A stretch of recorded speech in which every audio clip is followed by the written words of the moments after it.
Oi, pessoal, tudo certo? Muito prazer, eu sou o Yuri e vamos dar uma olhada em como que a gente consegue criar um client HTTP aqui utilizando o Micronaut. Qual que é a ideia? Lá no nosso cadastro de autor, agora foi criado um novo requisito, certo? A pessoa vai informar o CEP da residência para a gente, junto ao número, e baseado nesse CEP, a gente vai ter que fazer uma busca em um outro serviço, um serviço externo ao nosso, para conseguir, né, retornar aí as informações ao endereço, certo? Esse outro serviço é um serviço REST, né, vai estar respondendo a isso em requisições HTTP. O que a gente vai ter que fazer para ele é fazer uma requisição para determinado URL e dessa requisição ele vai devolver para a gente aí um JSON com as respostas do CEP. Legal? Bacana, pessoal. Então, vamos dar uma olhada aqui no que a gente precisa fazer, correto? No controle de cadastro de autores, a primeira coisa que a gente tem que fazer é receber essas informações, então, do CEP e do número. Por isso, do controle do cadastro de autores, aqui nesse parâmetro, né, de cadastrar, lá no objeto de novo author request, eu vim aqui e coloquei um CEP e um número aí. O número também tem formato de string, né, justamente por conta que pode ter aqueles números 1A, 1B, que acontecem em algumas casas. Então, a gente informa aqui esses dois valores, certo? E qual que é a ideia? A gente vai precisar, a partir do momento que essa requisição foi feita e foi validada, bater nesse outro serviço e nesse outro serviço, né, ele vai ser retornado, vai nos dar a resposta aí com as informações deste endereço. E para fazer isso, né, para bater nesse outro serviço, o que geralmente a gente faz sempre que a gente precisa fazer uma requisição HTTP? Em geral, né, se a gente traçar um paralelo ali com o Spring também, a gente vai estar utilizando um client HTTP. No Spring a gente tem alguns clients, né, como o caso lá do REST Template, esqueci agora o nome do cliente reativo do Spring. Tem também os clients que a gente consegue declarar com FEM. Aqui no Micronaut funciona de uma forma parecida. Do mesmo jeito que a gente conseguiria, por exemplo, lá, declarar um client com o FEM no Spring, a gente tem uma sintaxe parecida para declarar a este cliente HTTP aqui no Micronaut, certo? Então, para declarar esse cliente, o que a gente precisa?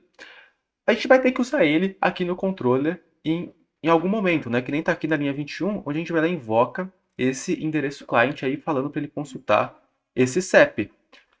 Esse endereço client, se a gente for prestar atenção, né, ele é uma propriedade que está vindo aqui do construtor do cadastra autor controller. Então a gente declarou aqui mais um atributo, né, mais uma propriedade nesse construtor, chamada de endereço client. Se a gente for dar uma olhada nessa classe, a gente vai ver que ela é muito similar a uma classe, né, uma interface do FEM num projeto do Spring. A gente cria uma interface, que nesse caso eu coloquei o sufixo client, né, para indicar que é um cliente HTTP, e a gente informa para o framework, no caso aqui a gente informa para o Micronaut, que essa classe, essa interface, ela vai agir como cliente HTTP que está habilitado, né, para fazer aí requisições e receber respostas dessas requisições HTTP, certo? Então, a gente tem que anotar essa interface com esse @client que vem lá do pacotinho do Micronaut, ó, Micronaut HTTP client aí. E a gente informa para esse cliente qual que é a URL, né? Qual que é aí o recurso que esse cliente vai saber fazer requisições. No nosso caso, o nosso servidor de CEP está aqui em localhost 8081/CEP/busca. Eu passei, pessoal, esse valor aqui em string pura, né, texto puro, aqui como parâmetro da anotação, mas a gente também poderia estar pegando esse valor lá do application YAML, tá bom? E falando para o Micronaut interpretar e conseguir fazer um evaluate, né, desse valor aqui. Dessa forma, a gente consegue ter essas atribuições de URI de maneira dinâmica, da mesma forma que a gente teria lá no Spring Boot, correto? Além disso, o que a gente precisa fazer sempre que a gente declara um client?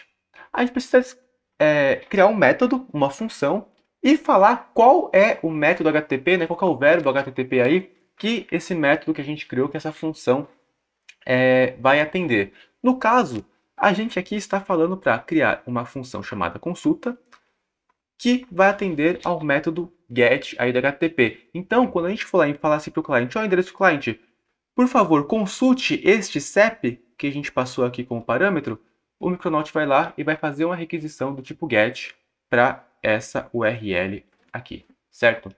O outro ponto interessante da gente notar nesse client também é o seguinte. Esse parâmetro do CEP aqui, a gente formou para o Micronaut que é um query value, né? Ou seja, é um valor aí que vai fazer parte da query, como se fosse um query parameter. Isso significa que quando o Micronaut, né, for fazer a requisição, ele vai montar uma URL muito próxima a essa daqui. Na verdade, ele vai montar essa URL, onde essa parte aqui foi o que a gente especificou na anotação do client, e essa parte aqui, que é o query parameter, né, o parâmetro de busca da URI, ele vai informar a partir da interpretação desse parâmetro, né, dessa annotation aqui. Legal? Além disso, pessoal, é importante a gente notar também o tipo de retorno aqui do nosso cliente, que a gente chamou de HTTP Response T1 endereço response. Esse HTTP Response é a mesma classe que a gente usa lá nos controllers quando a gente quer fazer uma devolução, por exemplo, de um status code diferente aí para a aplicação cliente, certo? E esse tipo parametrizado aqui, endereço response, ele nada mais é do que um DTO que está aí, né, transformando em objeto justamente o JSON que vai vir como resposta lá do serviço de CEP. Então o serviço de CEP vai devolver um JSON com rua, cidade, estado, e é justamente isso daqui que a gente está transformando em objeto, certo? Ele é um data class aqui do Kotlin. Fechado? Bacana, pessoal. O que falta a gente fazer então é o seguinte.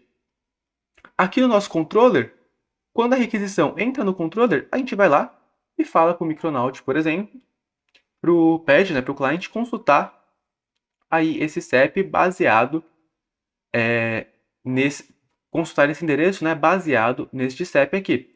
Caso tudo ocorra bem, a gente vai receber esse endereço response e esse endereço response a gente está passando ele como parâmetro aqui da nossa função de para autor, nossa função que converte o objeto de request para um autor lá dentro, lá como parâmetro, né, dela, para que lá dentro dela a gente consiga transformar esse endereço response em uma outra coisa, certo? Antes de a gente olhar essa função de para autor, eu quero só atentar para essas duas exclamações que a gente colocou aqui, que eu coloquei na chamada do método, tá? É porque, por padrão, esse body aqui no Micronaut, ele é o que a gente chama de nullable no Kotlin, ou seja, ele permite valores nulos. No caso, eu tenho a certeza, tá bom, que esses parâmetros, que esse body não vai vir nulo, vai ter alguma coisa neste body. Por isso, eu coloquei aqui essas duas exclamações para não ter que tratar esse nulo, né, em outro ponto da aplicação.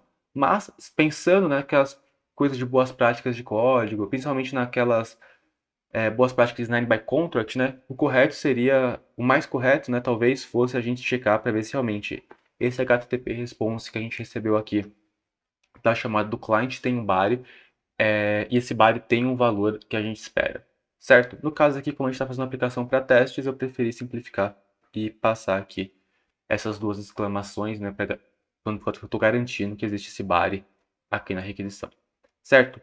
Nosso método de para autor, então, ficou o seguinte. Ele recebe esse endereço response e, baseado nesse endereço response, eu vou lá e crio um endereço. Endereço este que é passado aqui para a classe de autor depois no construtor, certo? Esse endereço, se a gente for dar uma olhada nele, ele nada mais é do que uma classe embeddable aqui da JPA, né? E eu recebo aqui nele o endereço response e as properties de número e CEP. Vocês podem estar se perguntando por que está mostrando vermelhinho aqui na minha IDE, né, essa parte.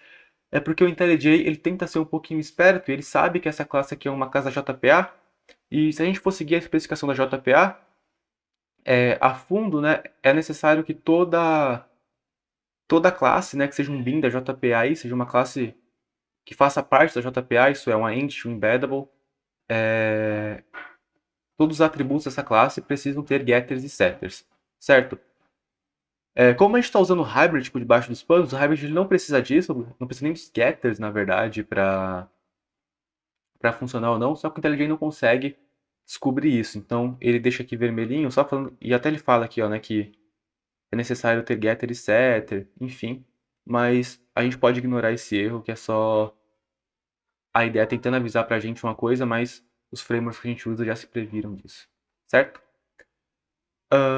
A gente aqui, então, está usando essa classe endereço, que é o embeddable, e lá na classe autor, basicamente o que a gente faz é receber aqui uma nova propriedade de endereço, onde a gente fala que este campo, né, o alvo dessa notação vai ser o atributo lá, vai ser o field, quando for gerado o bytecode dessa classe, ele é do tipo embeddable também, certo?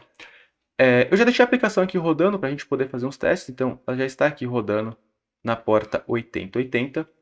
Eu vou vir aqui com vocês no Postman e vou bater naquele endpoint de cadastro autores, onde eu vou passar aqui o número e um CEP aí para caso do nosso autor Rafael Ponte, o famoso príncipe dos oceanos. Então, quando eu fizer essa requisição, a gente vai dar uma olhada aqui. Vai bater lá na nossa aplicação localhost 8080. Como existe uma chamada para o client lá, nossa aplicação agora vai bater também no serviço de CEP e a partir dessa resposta, né, vai pegar e vai salvar no banco de dados aí as informações relativas àquele autor. Se a gente for dar uma olhada aqui no console do Micronaut, a requisição chegou com sucesso. E se a gente for dar uma olhada aqui no Debeaver e olhar no nosso banco, temos aqui um autor cadastrado, Príncipe dos Oceanos, tudo certinho, com a rua, o número, o estado, a cidade e o CEP aqui. Legal, pessoal? Então, nossa requisição foi um sucesso. A gente conseguiu, por meio deste client, que é declarado de uma forma bem similar, né, ao client lá do Pain no Spring, fazer a requisição para esse outro serviço, que é o serviço de CEP, e buscar aqui o endereço para o autor. Legal? Antes de acabar esse vídeo, pessoal, eu quero mostrar uma coisa para vocês, que é o seguinte. Aqui nesse caso, a gente utilizou o HTTP Response como tipo de retorno para nossa função, né, de consulta CEP aqui dentro do client. Legal? Se a gente for dar uma olhada na documentação do Micronaut, eu já deixei ela aberta aqui para a gente conseguir dar uma olhada nela, né? A gente vai ver, né, o Micronaut ensinando para a gente um exemplo de como fazer um client HTTP dessa forma declarativa, correto? E aqui embaixo a gente pode dar uma olhada que existem outros tipos de retornos que podem ser usados aí nesse @client. Legal? Cada um desses tipos de retorno aqui, né? Então a gente tem tipos de retorno que podem estar do RX Java, do Reactor, que são voltados, né, para essa parte mais reativa. A gente também pode retornar tipos aí como Completable Future, que é lá do pacote Java Concurrent, se não me engano. Podemos retornar strings, que nem ele está falando aqui. Podemos retornar o próprio tipo, né, do objeto de respostas, como é o caso aqui desse último exemplo, né, que é o T, que é o tipo, onde ele mostra aqui um book.show, né? E, pessoal, a parte importante que a gente tem que olhar na documentação é a seguinte, ó. Aqui ele fala, né, os tipos de retorno, fala sobre essa parte reativa, sobre essa parte completable future, mas aqui ao final ele fala o seguinte, ó. Note que retornar qualquer outro tipo, né, que não seja desses daqui do RxJava, do Reactor ou esse completable future, qualquer outro tipo de retorno vai resultar em uma requisição blocante. E isso não é recomendado a não ser que seja para testes, não é? Então, como a gente está fazendo essa aplicação de teste, pessoal, eu optei por deixar aqui utilizando o próprio HTTP Response direto ali no código.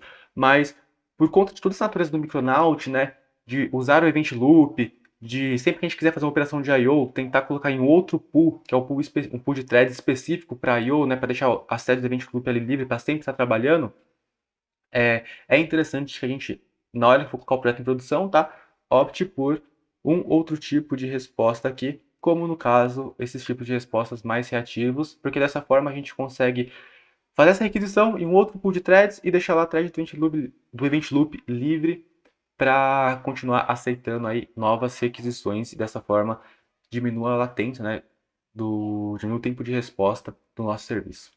Legal? Então, espero que vocês tenham gostado do vídeo, pessoal. Até a próxima e tchau!